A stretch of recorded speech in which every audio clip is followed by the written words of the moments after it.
আদালত অবমাননার মামলা, শেখ হাসিনাকে ৬ মাসের কারাদণ্ড। জানাবো দুদিন পর মামলা, মৃত্যুর কারণ নিয়ে কাটেনি ধোঁয়াশা। ১৬ জুলাই নিয়ে নাটক করা হয়েছে বলছেন শহীদ আবু সাইদের ভাই। এবং সর্বশেষ জানাবো ইভিএম কেনায় অর্থ অপচয়, ইসির ৩ কর্মকর্তাকে জিজ্ঞাসাবাদ। শুনছিলেন সংবাদ শিরোনাম, এবারে বিস্তারিত।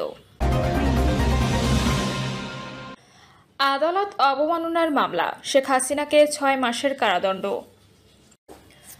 আদালত অবমাননার মামলায় ছাত্র জনতার গণঅভ্যুত্থানের মুখে পালিয়ে যাওয়া শেখ হাসিনা ৬ মাস কারাদণ্ড দিয়েছেন আন্তর্জাতিক অপরাধ ট্রাইব্যুনাল। এছাড়া গাইবান্ধার গোবিন্দগঞ্জের শাকিল আকন্দ বুলবুলকে ২ মাসের কারাদণ্ড দিয়েছে ট্রাইব্যুনাল। বিচারপতি মোহাম্মদ গোলাম মর্তুজা মজুমদারের নেতৃত্বে ৩ সদস্যের ট্রাইব্যুনাল এই আদেশ দেন। এর আগে আদালত অবমাননার এই মামলার পূর্ণাঙ্গ শুনানির জন্য ওয়াই মশিউজ্জামানকে অ্যামিকাস কিউরি আন্তর্জাতিক অপরাধ ট্রাইব্যুনাল। একই সঙ্গে এ বিষয়ে পরবর্তী শুনানির জন্য ২রা জুলাই দিন ধার্য করা হয়।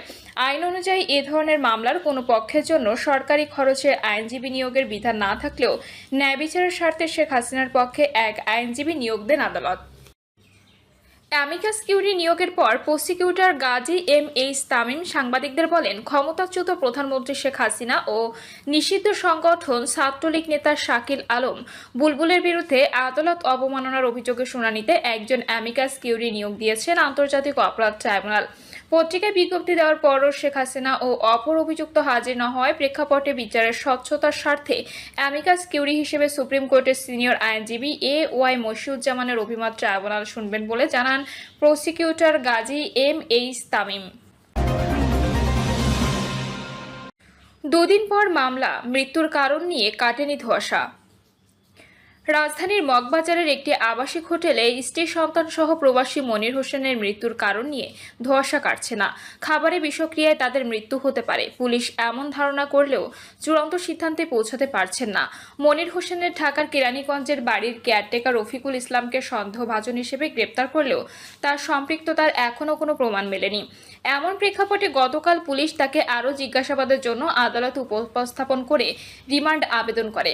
শুনানি শেষে তার ২ দিনের রিমান্ড মঞ্জুর করেছেন ম্যাজিস্ট্রেট। একই পরিবারের ৩ জনের মৃত্যুর এ ঘটনায় রমনা থানায় মামলা হয়েছে।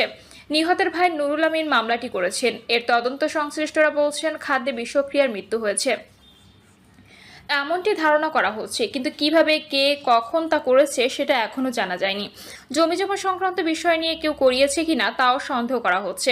অন্য কারো সঙ্গে বিরোধ ছিল কিনা তাও খতিয়ে দেখা হচ্ছে।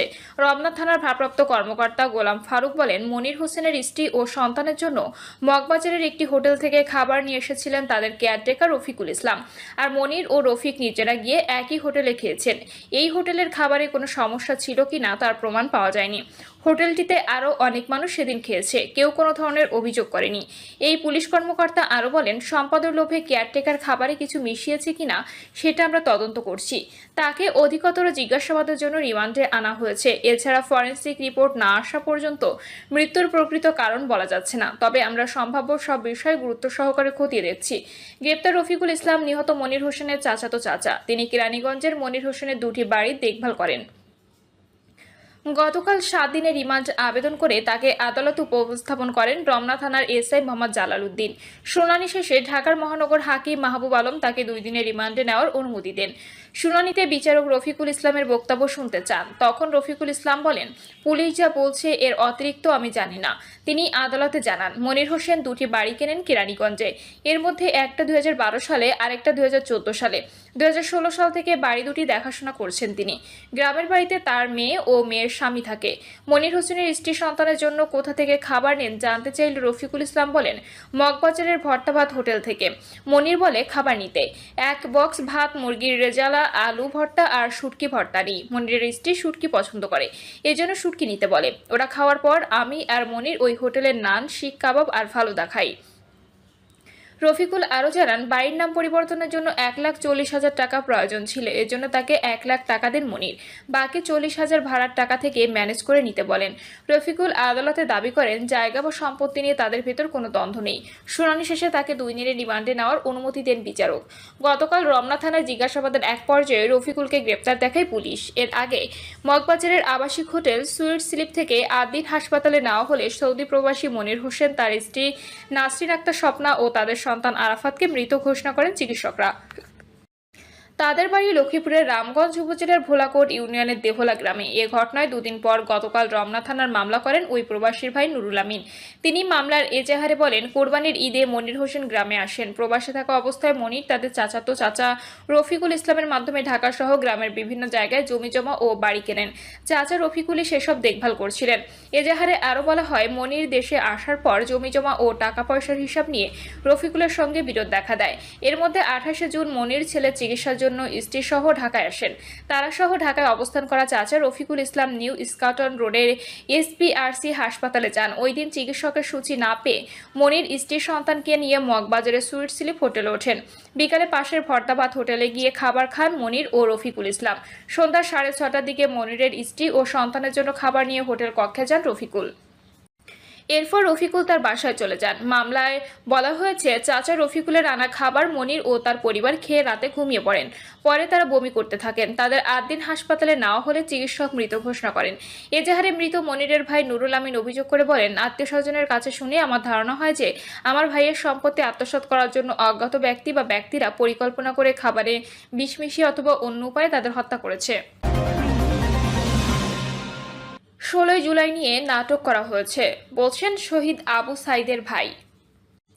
16 জুলাই নিয়ে নাটক করা হয়েছে। তারা যদি আগেই ঘোষণা দিতেন 16 জুলাই শহীদ দিবস, তাহলে আপত্তির জায়গাটা কম থাকতো। কিন্তু ঘোষণা দিয়ে একজন আইকনিক শহীদের এই ধরনের অপমান আমরা পরিবারের পক্ষ থেকে তীব্র নিন্দা এবং ধিক্কার জানাই। যার অনুপ্রেরণায় যুগে যুগে মানুষকে অনুপ্রাণিত করবে, তার জন্য তারা একটা দিন রাখতে পারলেন না। আবু সাইদের ভাই আক্ষেপ করে বলেন, আমরা ইতিপূর্বে দেখেছি অনেক দিবস পালন করা হয়েছে অনেক মানুষের নামে, যাদের জাতির জন্য 1 পয়সার উপকার ছিল না, তাদের নাম দিবস পালন করা হয়েছে। কিন্তু শহীদ আবু সাইদের মৃত্যুদিনটা আবু সাইদ শহীদ দিবস ঘোষণাতে সমস্যাটা কোথায় ছিল? আমরা যুগে যুগে তো দেখে আসছি, বিভিন্ন বিপ্লবের শহীদের বিভিন্নভাবে স্মরণ করা হয়। 16 জুলাই শহীদ আবু সাইদ দিবস রাখার দাবি করে আবু হোসেন বলেন, আমাদের দাবি 16 জুলাই শহীদ আবু সাইদ দিবস ছিল, আমরা এটা শহীদ আবু সাইদ দিবসই চাই। জুলাই শহীদ দিবস যেটা আছে, জুলাইয়ের যে কোনো দিন সেটা সরকার এটা পালন করতে পারে। 16 জুলাই যার আত্মত্যাগ এত বড় বিপ্লব সংগঠিত হলো, তাকে এভাবে অবহেলা করা আমরা পরিবারের পক্ষ থেকে মেনে নিতে পারছি না। আবু হোসেন আরও বলেন, 16 জুলাই যে আবু সাইদের শহীদের মধ্য দিয়ে কোটা সংস্কার একটা গণ অভ্যুত্থানের রূপ নেয়, লোকজন আর ঘরে বসে থাকেনি, রাজপথে ঝাঁপিয়ে পড়েছিল জীবনের মায়া ত্যাগ করে মানুষের রাজপথে ঝাঁপিয়ে পড়া, এটার যে অনুপ্রেরণা সেটা হচ্ছে আবু সাইদ। 16 জুলাই শহীদ আবু সাইদ দিবস ঘোষণা করা হয়েছিল, পরে সেটা শহীদ জুলাই দিবস করা হলো। তারা জুলাই শহীদ দিবস পালন করার আরও দিন পেতেন। এইরকম একজন বৈপ্লবিক শহীদ যার আত্মত্যাগ যুগে যুগে মানুষকে অনুপ্রাণিত করবে অন্যায়ের বিরুদ্ধে লড়াই করার জন্য, তার জন্য কি 365 দিন থেকে 16 জুলাই তার স্মরণে নির্ধারণ করা যেত না? তাকে স্মরণ করলে কি অন্য শহীদদের অপমান করা হতো? তার আত্মত্যাগ তো তাদের অনুপ্রাণিত করছে রাজপথে নামার জন্য। আবু হোসেন বলেন, বৈষম্যের জন্য সবাই লড়াই করলো, আদৌ রাষ্ট্রে কতটুকু বৈষম্য দূর হলো আমরা জানি না। আমাদের কাছে বোধগম্য নয় এখনো, বাজেটে আঞ্চলিক বৈষম্য রয়ে গেছে। সরকারি উপদেষ্টা পরিষদে শুধু নির্দিষ্ট একটা অঞ্চল থেকে উপদেষ্টা নেওয়া হয়েছে। রংপুর অঞ্চল থেকে আবু সাইদ শহীদ হয়ে গণ অভ্যুত্থানে রূপ নেয়। রংপুর বিভাগ থেকে একজন উপদেষ্টা নেই। এখানে কি কোনো যোগ্য লোক ছিলেন না? শুধু কি দক্ষিণ অঞ্চলের লোক যোগ্য, উত্তর অঞ্চলের লোক যোগ্য নেই? আবু সাইদের ভাই আরও বলেন, জুলাই বিপ্লবে যারা আন্দোলনকারী ছিলেন, যারা নেতৃত্ব দিয়েছেন, তারাই উপদেষ্টা হলেন, কিন্তু শহীদ পরিবার থেকে কোনো প্রতিনিধি নেওয়া হলো না। শহীদ পরিবার 850, তাদের মধ্যে কি কোনো যোগ্য লোক ছিল না? এটা পুরোটাই মনে হচ্ছে যে এখনো বৈষম্য পুরোপুরি দূর হচ্ছে না। আমরা চাই এই দেশ বৈষম্যমুক্ত গড়ে উঠুক। 16 জুলাই বেগম রোকেয়া বিশ্ববিদ্যালয়ের 1 নম্বর গেটের সামনে পুলিশের গুলির সামনে বুক পেতে দিয়ে শহীদ হন ইংরেজি 12 ব্যাচের শিক্ষার্থী আবু সাইদ। এরপর দেশব্যাপী আন্দোলন বেগবান হয়, আন্দোলন গণ অভ্যুত্থানে রূপ নেয়। প্রিয় দর্শক, এই ছিল এখনকার সর্বশেষ সংবাদ। আপডেট সব সংবাদ পেতে চ্যানেলটি সাবস্ক্রাইব করে বেল আইকনটি ক্লিক করে রাখুন।